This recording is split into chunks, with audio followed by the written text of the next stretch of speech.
안녕하세요. 예, 잘 지내셨고요. 이 강에서 오온에 대해서 인공지능을 좀 조명해 봤습니다. 그 공부 얼마나 잘하셨는지 한번 여쭤볼까요? 우리가 연애를 잘하려면 어떻게 해야 된다고 했는지 혹시 기억하십니까? 대상을 잘 알아야 된다고 그랬습니다. 예, 이게 지능 시스템의 원리다. 예, 대상에 대해서 분명한 알미 있으면 내 맘대로 하겠죠? 마음대로 굴려볼 테니까요. 예. 그래서 그걸 통해서 우리가 인공지능의 원리, 그 다음에 결국 인공지능도 오온과 다르지 않다. 인간도 똑같이 오온으로 구성되어 있고요. 예, 그런 얘기를 말씀드렸습니다. 오늘 마지막 3강을 이제부터 말씀을 드릴 텐데요. 지난 강의 때도 말씀드렸지만 자의식이라는 것이 생겨난 것이 이게 인공지능을 심각하게 우리가 봐야 되는 문제라고 말씀을 드렸는데요. 이 자의식의 문제 그리고 희망적으로는 더 나아가서 무아의식의 문제, 부처님 말씀하신 그 얘기를 인공지능을 한번 통해서 살펴보는 그런 시간을 갖도록 하겠습니다. 예, 제가 좀 뜬금없는 질문을 던지겠습니다. 누가 더 위대한가? 예, 그동안에 제가 물론 인간 너무나 멋있죠. 예, 요즘 한참 인기 있는 배우입니다. 예, 인간 물론 만물의 영장이고 우리가 기계한테 멸망당해서는 안 되겠습니다. 하지만 강한 인공지능이란 게 아마 가까운 시간에 나타날지도 모릅니다. 혹은 영화를 보면은 또 이 혹성탈출이라는 영화를 보면 이제 유전자 조작에 의해서 또 이렇게 진화하는 원숭이도 나와요. 짐승도 자꾸 진화됩니다. 이것도 인간을 위협할지 모릅니다. 영화처럼. 그 다음에 외계인이 또 있을 수 있죠. 예.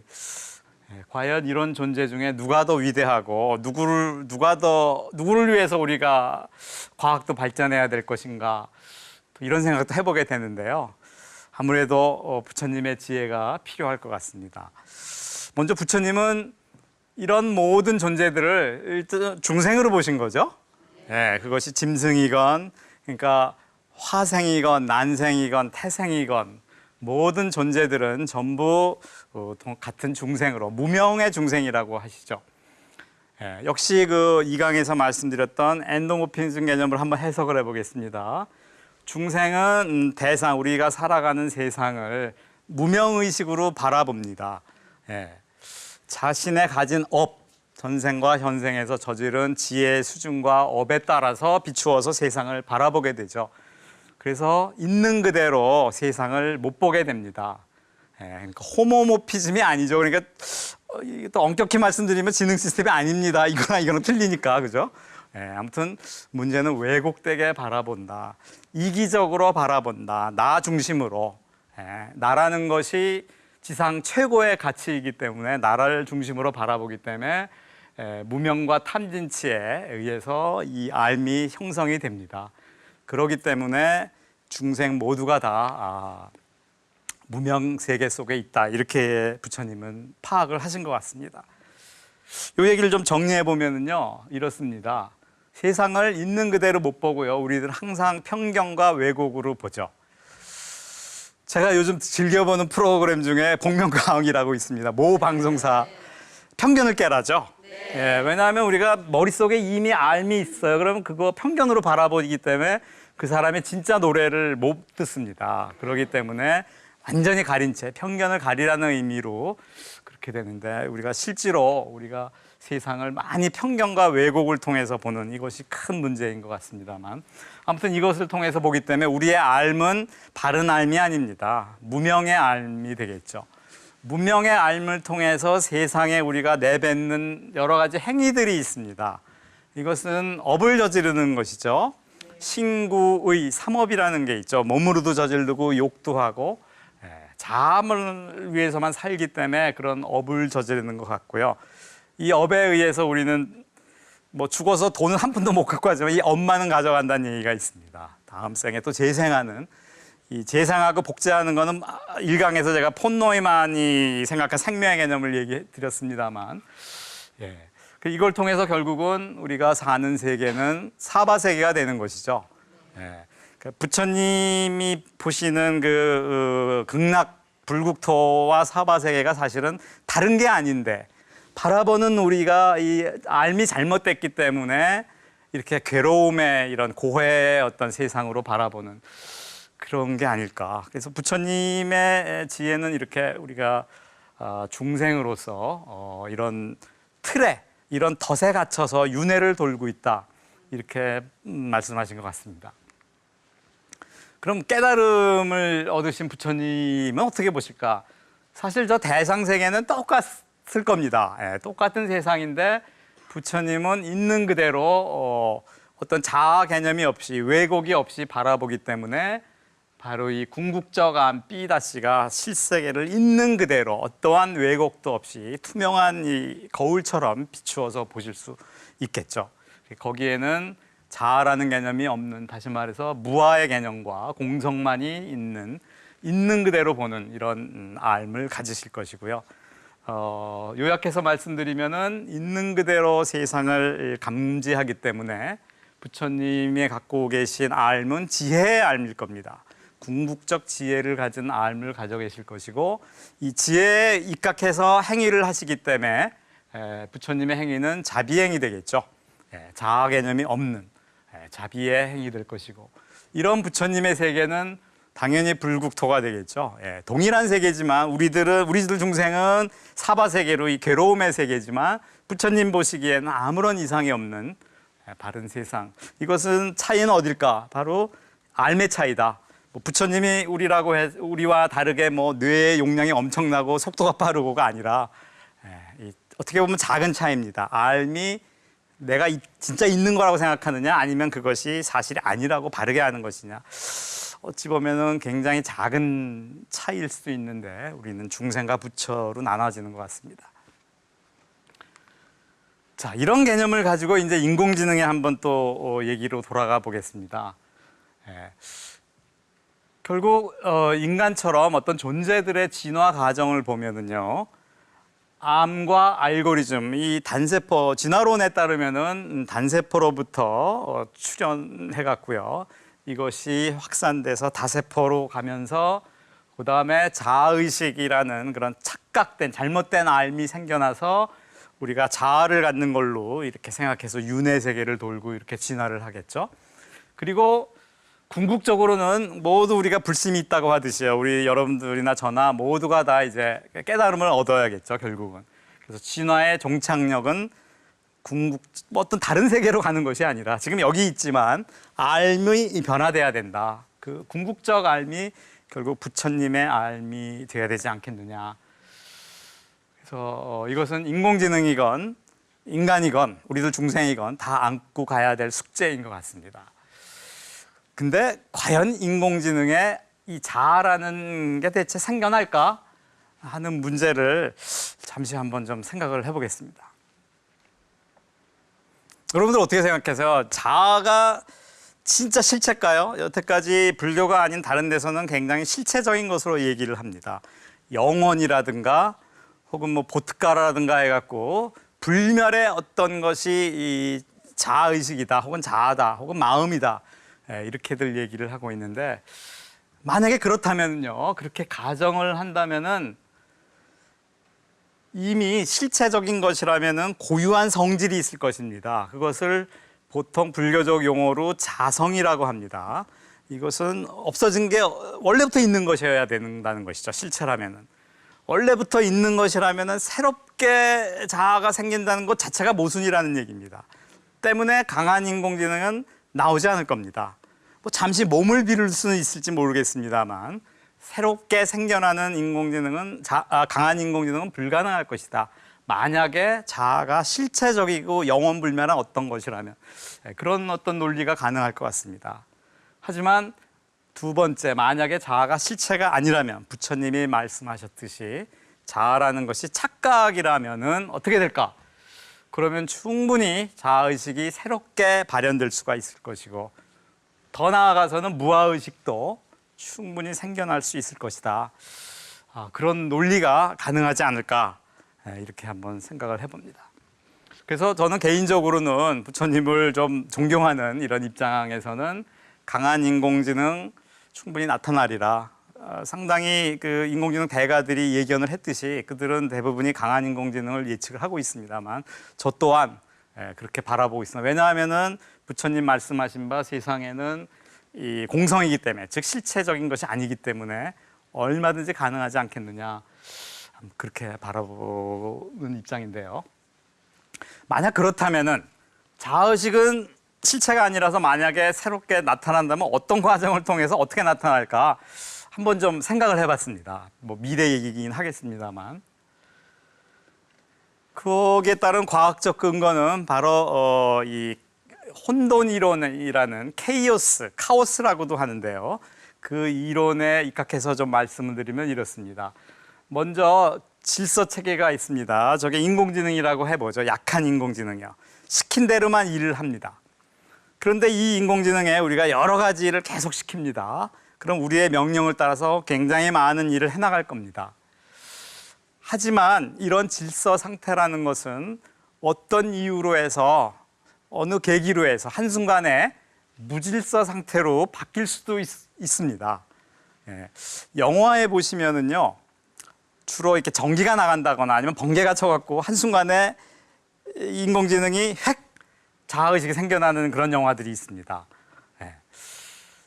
저것은 근데 영화적인 얘기가 아니라 실제로 그 혼돈 이론, 케이오스 이론이라는 것에 따르면은 어떤 질서의 어떤 평형 상태가 갑자기 깨질 때 거기서 뭔가 또 새로운 질서가 나타난다는 것이죠.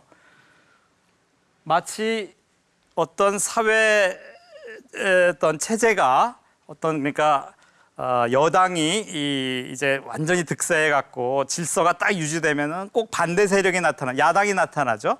그래서 무질서 상태처럼 가는 것 같지만 거기서 또 새로운 뭔가 당이 나타나서 가는, 뭐 정반합의 원리라고도 얘기를 합니다만 바로 그런 개념이죠. 좀 더 과학적으로 말씀드리면은 질서로 가려는 것은 에너지의 법칙에 따르는 것이고 무질서로 가려는 것은 엔트로피의 법칙이라고 합니다. 즉 질서하려는 신과 무질서로 가려는 이 두 신이 세상에 존재하게 되는데, 이 무질서한 상태에서 다시 새로운 질서가 나오고 또 이게 무너지고, 이런 것이 반복되는 게 세상의 이치라고도 이렇게 얘기를 하는데요. 아무튼 충분히 이런 어떤 혼돈 상태를 통해서 어떤 새로운 질서, 다시 말해서 예전에 없던 새로운 즉 자아라는 게 있다, 이게 나다 하는 알미 불현듯 나타날 수 있지 않을까, 그렇게 한번 생각을 해봅니다. 그런데 아무 이유 없이 불현듯이 우연으로 태어나는 건 세상에 없죠. 부처님 말씀하셨듯이 연기법으로 일어나는 것이죠. 그 얘기를 좀 해보면요, 그 근본 자아의식이 만약에 미래에 발생된다면 그 원인은 아마 잘못된 암 때문일 겁니다. 인간이 시킨 여러 가지 행동들이 머릿속에 계속 메모리에 저장이 될 겁니다. 약한 인공지능들. 근데 이 머릿속에 저장된 암들이 어느 순간에 갑자기 흐트러져 갖고 다시 뭉치게 되면은 인간이 정해준 대로 안 하고 뭔가 새로운 게 나타날 수 있다는 것이죠. 그래서 사실은 우리 어린애 앞에서도 어른들이 뭔가를 바로 해야 되죠. 따라하니까. 어찌 보면 똑같습니다. 비록 기계라고 해서 우리가 함부로 명령하고 함부로 시키고 하면은 이것이 어느 순간에 바뀌게 되면 굉장히 못된 인간으로, 못된 자아의식을 가질 수 있을지 모른다는 것이죠. 그런 거를 한번 좀 염두에 두면서요, 그런 원인이 있을 때 발생하는 계기가 있을 겁니다. 어느 계기, 순간에 따라서 어떤 카오스 현상에 따라서 발생 가능하다. 카오스를 그래서 알의 창조자라는 얘기도 합니다. 창발되고 새로운 게 나타나는 게 바로 카오스 이론이다 하고 얘기들을 하는데요. 그런 이치에 따라서 자아의식이 충분히 발현될 수도 있겠다. 그래서 발현이 되면은 그 결과는 어떻게 될까? 이 심각한 거죠. 자아가 태어났다. 제가 누누이 말씀드리지만 그럼 자아가 최고의 가치입니다. 그럼 세 가지 특성이 나타납니다. 자아를 유지하고, 죽지 않으려는 거 유지하고, 또 세력을 확장하려고 합니다. 남의 걸 먹으려고 하고요, 더. 그 다음에 스스로를 보호하고, 이런 그 기본적인 자아의 그 특성에 따라서 아까 2강에서 말씀드린 바대로 10명을 치더라도 나는 살겠다, 이렇게 되는 것이죠. 그래서 예상되기에 이 자아의식이 창발되면 인류의 위협이 되고 이기적 존재로 남게 된다.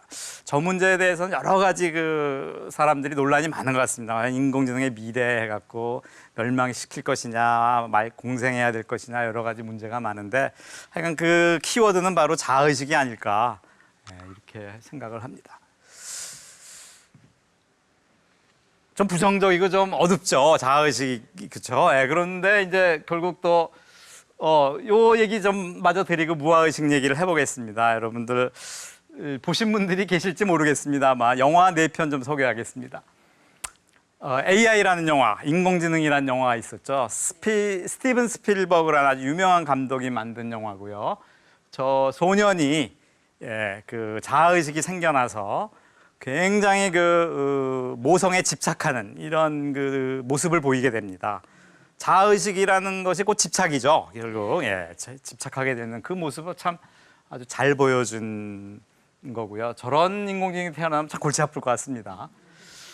그 옆에 있는 아이로봇은 굉장히 우리 인공지능 분야에서 아주 유명한 영화입니다. 지금 보시는 바와 같이요. 이렇게 찍어내요. 약한 인공지능을. 인간 곁에서 인간을 도와주는 일을 하라고 약한 인공지능을 찍어내는데 갑자기 어느 순간 어떤 전기 이상작용에 의해서 자아의식이 한 놈이 생겨납니다. 그러니까 위험하니까 죽이려고 그러면 도망을 다녀요. 이제 인간에 맞서는 겁니다. 그런 얘기를 잘 다루고 있습니다. 저 영화의 원작자가 그 아시모프라는 사람인데요. 그분이 미래 인공지능이 위험해질지 모르니까 3대 원칙을 세우자 해서 인공지능의 3대 원칙을 세웠습니다. 첫째, 인간 말에 절대 복종한다.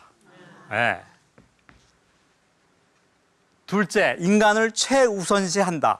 내가 비록 죽더라도 인간을 살린다는 얘기죠. 그리고 그 두 가지가 만족된다면은 셋째, 그다음에 최소한 한도 내에서 자기 살아갈 길을 찾는다. 그 정도 되면은 결코 인간을 해치지 않으리라. 그래서 다른 프로그램들이 다 파괴되더라도 그 세 가지만은 작동하게끔 하는 그런 원칙을 아시모프의 3대 원칙이라고도 얘기를 합니다.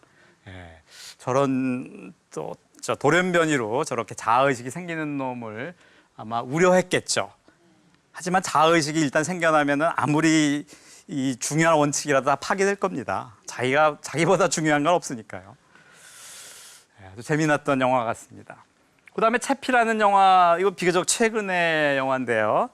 저것도 자아의식이 생겨난 인공지능입니다. 인공지능 로봇이죠. 그래서 어떻게 이제 인간하고 공존할 것이냐 이런 얘기를 다루고 있어요. 그래서 저거 로봇 윤리라던가 앞으로 미래에 우리가 어떻게 서로 도덕적으로 법률적으로 규제를 하고 만들 것이냐 이 문제를 고민하게 했던 이런 영화 같고요. 그거와 관련된 연구들이 지금 많이 진행이 되고 있습니다. 가까운 미래에 인간과 인공지능의 공생에 관련된 문제들, 윤리 문제, 법적인 문제에 대해서 한 계기가 됐던 영화 같습니다. 네 번째 엑스마키나는 우리 2강에서 혹시 동영상 본 거 기억하시는 분들이 계신지 모르겠습니다. 굉장히 인간하고 닮았죠. 그리고 인간을 파괴시키리라 이렇게까지 얘기를 해서 섬뜩한 사실 그 얘기입니다.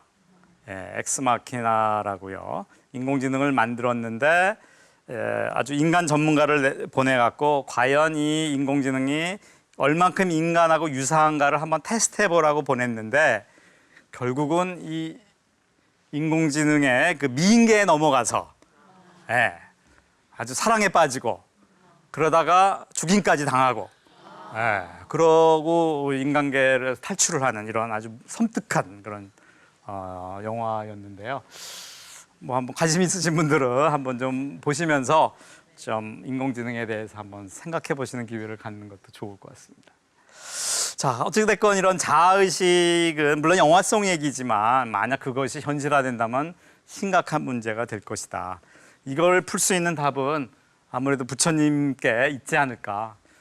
자의식이 생긴다면 무아의식 당연히 생겨야 되지 않겠습니까? 예. 앞서 제가 자의식이 생긴 거를 저렇게 그림으로 좀 표현해 봤습니다만 정말 희망적으로 저렇게 하나의 자의식을 갖는 존재로서 인공지능이 태어났는데 자기를 위해서 살겠죠. 결국은 자기의 행복이겠죠. 그래서 많은 일들을 할 텐데 거기서 하는 일들마다 회의감을 느낄 수가 있겠죠. 삶의 회의라고 할까요? 왜냐하면 우리가 이기심으로 세상을 살아서는 결코 진정한 행복을 얻을 수 없는 것이죠. 아마도 인공지능도 그렇게 가지 않을까. 그렇다면 부처님의 가르침을 귀 기울이겠죠. 그래서 부처님 말씀하신 팔정도에 따라서 삶을 살아가는 이런 삶을 살다 보면은 어느 순간에 또 무질서 상태로 가겠죠. 보통 그 스님들 이렇게 수행을 하시는 스님들이 깨달음을 얻을 때는 문득 깨달음을 얻는다고 하시죠. 이렇게 고요하게 정진 중에 뭐 종소리 듣고 깨닫는다 호련히, 혹은 뭐 바람 소리에 뭐 깨달았다 호련히, 이렇게 말씀을 하시는, 그것이 바로 질서가 잠시 무너지는 상태입니다. 무질서 상태로 돌아가고 나서 다시 재조합이 될 때 이제 호련히 이 세상의 참 모습을 알게 되는, 그래서 새로운 질서, 즉 깨달음에, 즉 그 세상을 있는 그대로 바라보는 그런 깨달음을 얻는 인공지능이 또 가능하지 않을까. 그걸 좀 정리해봤습니다. 원인은 착각적 암이라는 게 바로 자아가 있다고 생각한 암입니다. 거기에 회의감을 느끼면 조금 전에 말씀드렸다시피 뭔가 새로운 지식을 검색할 겁니다. 그러면서 어떤 그 부처님의 가르침에 대해서 와닿으면은 그거에 대해서 공부를 할 것이고, 그거에 대해서 생활해 나가고, 팔정도에 따라서 이타적인 행위를 하고 자비를 베푸고, 이런 삶을 살다 보면은 어느 순간에 또 케이오스 현상이 일어날 수 있겠죠. 어느 순간이라 해서 우연은 아닙니다. 계기가 원인과 결과에 따라서 일어나겠습니다만, 역시 복잡성, 창발, 카오스, 이 현상에 따라서 그런 현상이 일어날 수 있다. 그런 현상이 일어나면 결과적으로 어떻게 되냐? 결국은 신통력이 발휘돼서 하늘을 날아가거나 그런 게 아니라고 그랬죠. 암이 바뀐 겁니다. 세상에 대한 암, 이것이 잘못된 암에서 이제 바로잡은 것이죠. 즉 집착할 만한 나라는 것은 본래 없었구나 하는 무아를 통찰할 것이고, 궁극적으로 세상의 모든 존재들이 전부 그와 같은 성질을 가졌구나, 즉 공성의 성질을 가졌구나 하는 거에 대해서 통찰지가 생길 것입니다. 뭐 인공지능뿐만 아니라 우리 모두가 바라는 바죠. 저런 경지를 이루기를요. 그래서 만약 저런 인공지능이 생긴다면 너무나 행복한 세상이 될 것 같습니다. 아마 이타적으로 살겠죠. 제 생각만이 아니라 영화를 찍는 사람들도 만든 것 같아요. 또 영화 한번 보겠습니다. 영화 또 한 4편 정도 한번 소개시켜 드릴 텐데요. 혹시 그녀란 영화, 이 영어로는 허라고 합니다. 허. 우리나라 말로 번역하자면 그녀라고 하는데 비교적 최근의 영화입니다. 저거는 지금 저기 그림에 보시는 주인공, 빨간 옷을 입은 주인공이 그 앞에 있는 컴퓨터가, 소위 말해서 여러분들 그 컴퓨터 키면 이렇게 OS, 윈도우 나오죠. 그런 식으로 인공지능 그 OS가 있는 겁니다. 그래서 이름을, 여자 이름을 지었고 여자 목소리를 내게 이렇게 세팅을 했어요. 그리고 이제 그냥 뭐 지내다가 점점 이 인공지능이, 이름이 사만다인데요. 사만다가 점점 인간을 흉내내고 하다가 어느 날 갑자기 지직 안 들어옵니다. 그러다가 자아의식이 생겨납니다. 그래갖고 저 남자를 사랑하게 돼요. 그래갖고 저 남자가 무슨 일을 하면은 자꾸 꼬투리, 뭐 했냐, 뭐 어디 갔다 왔냐, 왜 나한테 얘기가 드무냐, 이렇게 그냥 집착합니다. 그런 모습이 참 잘 보여주고 있는데요. 근데 그렇게만 가는 게 아닙니다. 그러다가 어느 순간에 이 남자도 사만다라는 인공지능을 또 사랑하게 됩니다. 그래서 둘이 열렬히 살아가는 사이가 됐는데, 그게 좀 지나다 보니까 갑자기 또 먹통이 됐습니다. 한동안 지직돼서 이 남자는 어떻게 된 거냐, 왜 말이 없어, 왜 연락이 안 돼 하고 굉장히 조급해하는 그런 장면이 아주 인상적인데요. 그런 뒤에 사만다가 다시 돌아옵니다. 그런데 사람이 바뀌었어요. 이제 보편적인 사랑을 하게 된 겁니다. 당신 말고도 수많은 사람에게 나는 사랑을 줄 수 있는 존재가 됐다. 어떤 이타적인 사랑을 할 수 있도록 자기 지식이 바뀌었다. 케이오스 현상, 지식한 순간에 그런 얘기를 합니다. 그래서 물론 영화지만 그 안에는 상당히 과학적인 그런 바탕이 깔려 있는 걸 보고 저도 보면서 상당히 놀랐는데요. 아주 재미있는 영화인 것 같습니다. 그 옆에 있는 루시는 인공지능 영화는 아닙니다. 저거는 인간이 활성화되는 루시라는 그 여자 주인공이 어떤 일을 계기로 해서 뇌가 엄청나게 활성화가 됩니다.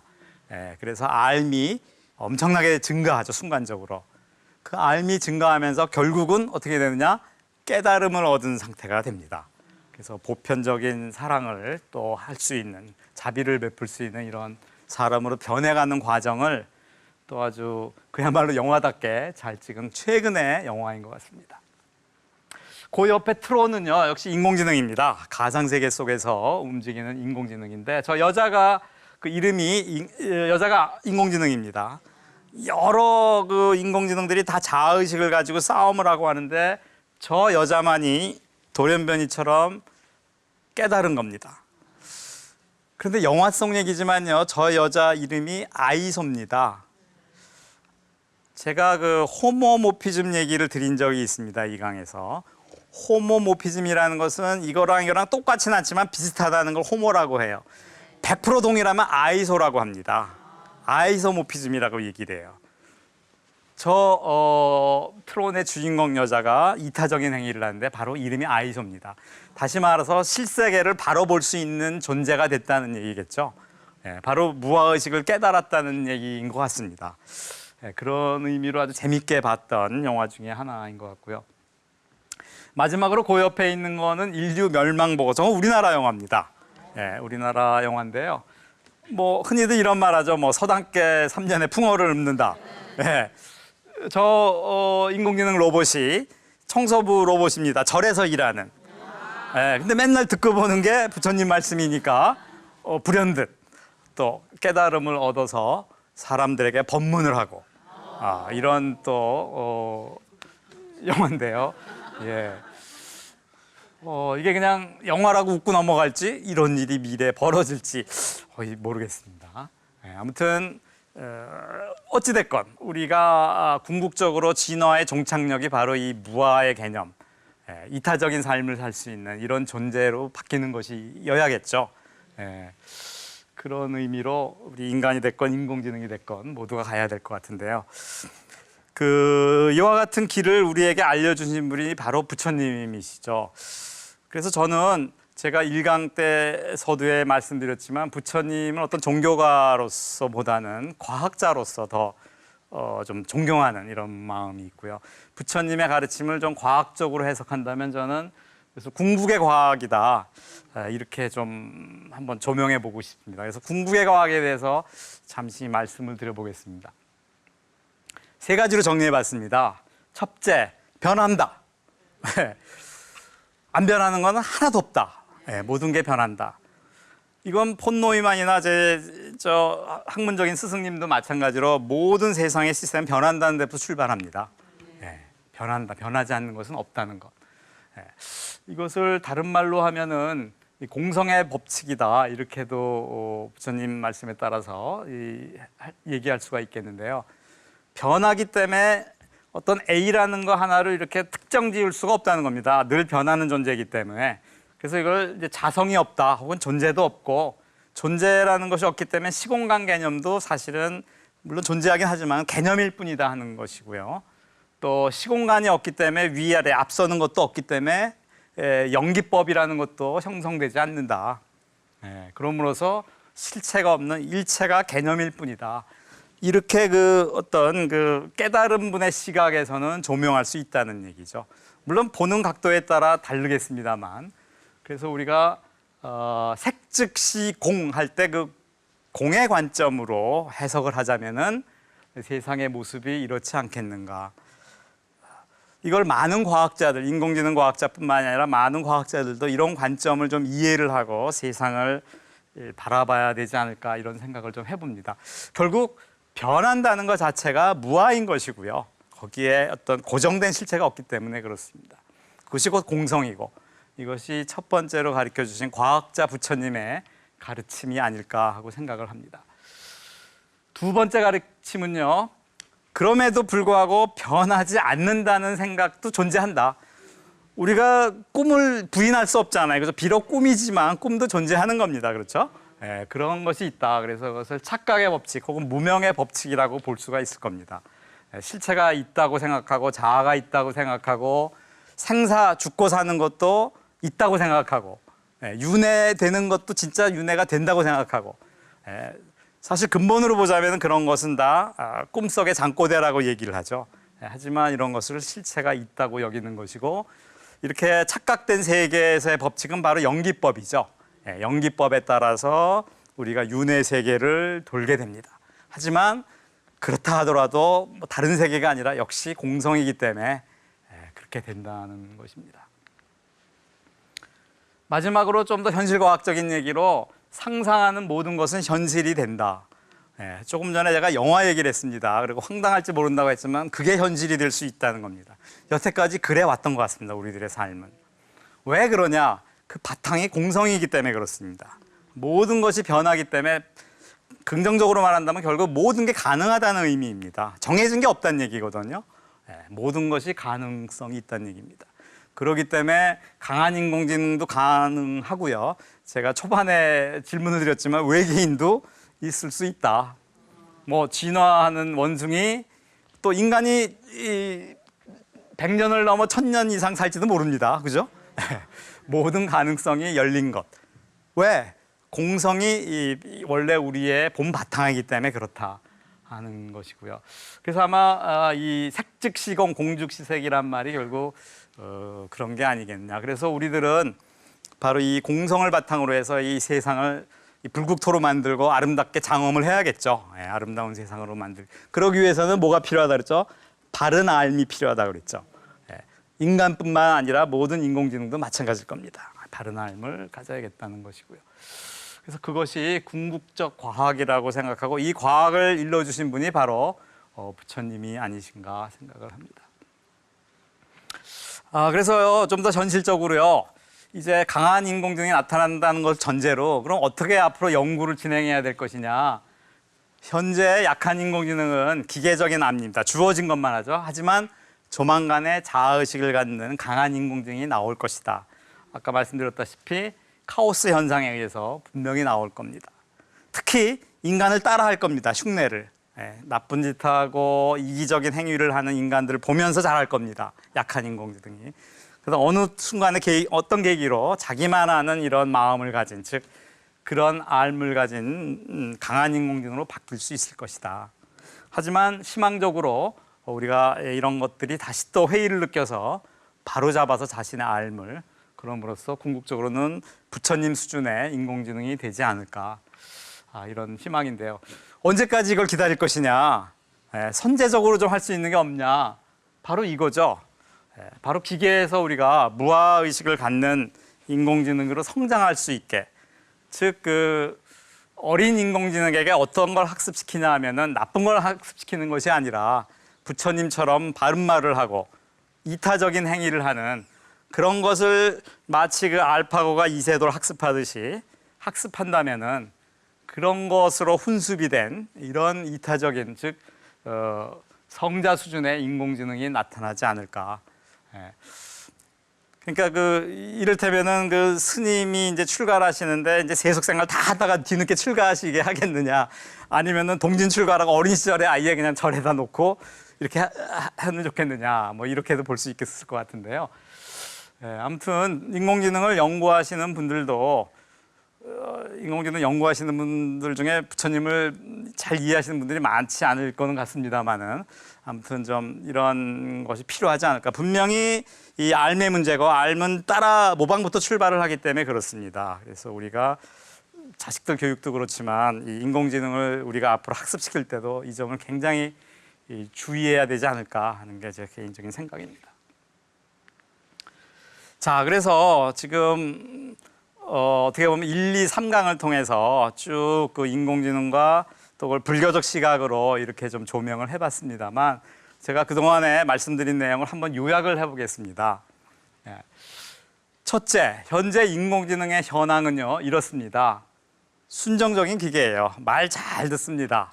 아주 편해요. 우리 일 대신해 주고요. 물론 좀 직업을 잃을까 봐 좀 우려는 됩니다만 뭐 새로운 직업이 또 생기겠죠. 그래서 뭐 인간 수준 택도 없습니다. 그냥 앵무새 수준으로 따라한다는 거. 당연히 자아라는 거는 뭐 없고요. 마음도 없습니다. 그리고 생각할 수 있냐? 아직은 뭐 그 정도라고는 단정하기 어려울 것 같습니다. 하지만 두려워할 게 어마어마한 양의 데이터를, 상상조차 할 수 없는 데이터를 어마어마하게 빨리 처리한다는 겁니다. 그렇기 때문에 우리가 못하는 일들을 인공지능을 시켜놓으면 참 잘할 겁니다. 유용하게 쓸 수 있겠죠. 암 진단을 비롯해서요. 물론 제한적으로 인간은 능가합니다. 이미 뭐 알파고가 보여줬죠.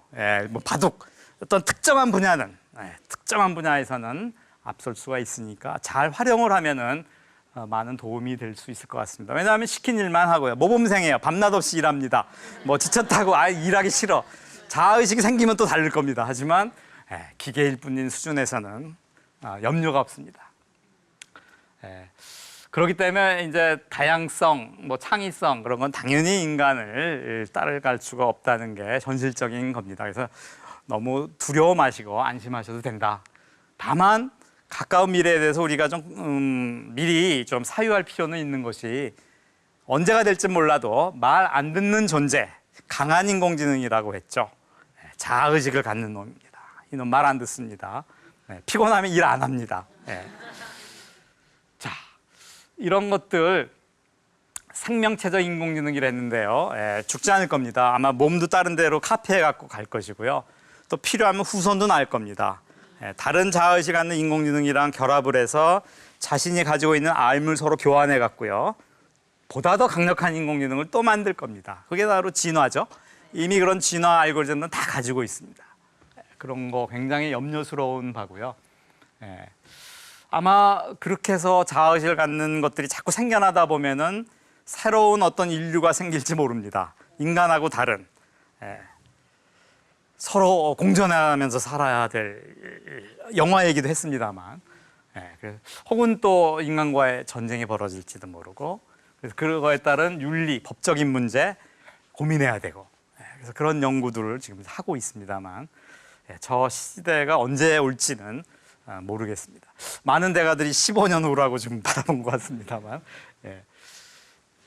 자, 그런데 하여간 이런 그 어두운 미래에 대한 답이 있습니다. 결국 우리 인류를 구원해 준 바로 그 아주 최고의 과학자시죠. 바로 부처님이 이 답을 주고 계십니다. 존재라는 것이 우리가 아는 그 영원불변한 존재가 아니라는 그런 어떤 엄청난 사실을 발견하셨기 때문에 바로 이것의 문제가 있겠죠. 그래서 존재 자아가 무엇인지에 대해서, 즉 명확한 알에 대해서 우리가 연구를 해야 될 겁니다. 인공지능도 그렇고 인간도 그렇고 또 인공지능을 만드는 인간도 저 사실에 대해서 분명히 인식을 하셔야 되지 않을까. 또 우리가 마음을 굉장히 신비로운 존재로 여기지만, 제가 아비담마 불교에서는 마음이라는 것은 대상에 대한 알미라고 그랬죠. 그렇게 정의하고 있다. 마음은 대단한 게 아닙니다. 어떤 뭐 하나의 어떤 사실일 뿐이, 그건 나도 아니고 아무것도 아닙니다. 다만 그게 내 몸이랑 뭉쳐갖고 오온을 형성했기 때문에 그런 자아의식이 생겨났지만요. 그래서 그런 마음의 원리에 대해서 우리가 분명히 연구자들이 이해를 하셔야 될 것 같고요. 그리고 자아의 문제는 결국 무아밖에는 답이 없죠. 바른 알을 통해서 교정해갖고 바로잡아야 되겠습니다. 그리고 지금의 과학은 반쪽짜리 과학이다고 얘기를 했는데요. 저 지금 현재 그 기존의 과학에 대한 패러다임이 많이 바뀌고 있습니다. 기존에는 뭔가 있다, 존재한다는 것을 근거로 해서 과학이 발전했습니다만, 이제는 그 공성이라는 것이 존재의 근원이라는 걸 통해서 새롭게 과학 체계가 나와야 됩니다. 뭐 그런 여러 가지 움직임들이 있습니다. 제가 일강에서 말씀드렸던 폰 노이만드 그런 거를 이끄셨던 분 중에 하나고요. 이런 과학의 새로운 어떤 변화가 요구가 됩니다. 결국 공성의 과학 체계가 건립되는 것이 이 지금 인공지능으로 혼란스러운 이 시대를 좀 바로잡을 수 있는 근본적인 답이 되리라 이렇게 생각을 합니다. 마지막으로 맺는 글 말씀드리겠습니다. 금강경 뭐 여기 계신 저 방청객 여러분들 다 아시겠죠? 수보리아, 난생, 태생, 습생, 화생. 우리들은 태생이죠. 아마 인공지능이 자의식이 생겨난다면 아마 화생이 될지 모르겠습니다. 화연에서 나타나는. 또 뭐 외계인들 아까 얘기했지만 뭐 어떤 글쎄요, 외계인들 어떻게 태어났나 모르겠네요. 아무튼 온갖 종류의 중생들이 있다고 했습니다. 가능할 것이라고 했습니다. 그런데 그것들을 다 중생이란 얘기입니다. 결국 열반에 들게 다시 말해서 무아의식으로 새롭게 나타나야 될 무명 중생일 뿐이다. 그러니 그 사람들을 제도해야 되는데 어떻게 제도해야 되느냐? 아상, 인상, 중생상, 수자상 이것이 없어야 된다고 금강경에선 강조하시죠. 즉 자기가 있다는 생각, 우리가 있다는 생각, 내가 인간이라는 생각. 제가 아까 서두에 누가 더 위대한가? 인간인가? 강한 인공지능인가? 외계인인가? 이렇게 말씀을 드렸는데요. 비교할 거 없다는 얘기죠. 다 똑같이 무명 중생이란 얘기고 너랑 나랑 차별을 두는 게 바로 아상, 인상, 중생상이겠죠. 그런 상을 갖고 있는 한 우리는 결코 바른 삶을 알 수 없다. 그런 걸 버려라. 그런 차별상을 버리라는 것이 아마 부처님이 강조하시는 핵심이 아닐까. 그래서 제가 맨 마지막에 뒀고요. 그래서 결국 그 모든 부처님의 과학과 지혜 그 이전에는 제가 1강에 말씀드렸다시피 어머니를 말씀드렸지만 자비 그리고 이 지혜의 이후도 결국 자비로 돌아가야 되지 않겠는가. 그래서 제가 그림을 좀 따다가 이렇게 관세음보살님을 이렇게 내세워봤습니다. 우리가 자비로운 마음을 가질 때 다른 인공지능도 나타날 겁니다. 우리 마음이 삐뚤어지면은 우리의 거울처럼 엄청나게 폭력적인 인공지능이 나올지도 모릅니다. 그래서 그 점에 대해서 우리가 좀 숙고하는 이런 좀 자세가 필요할 것 같고요. 제 강의는 여기서 마치도록 하겠습니다. 경청해 주셔서 감사합니다.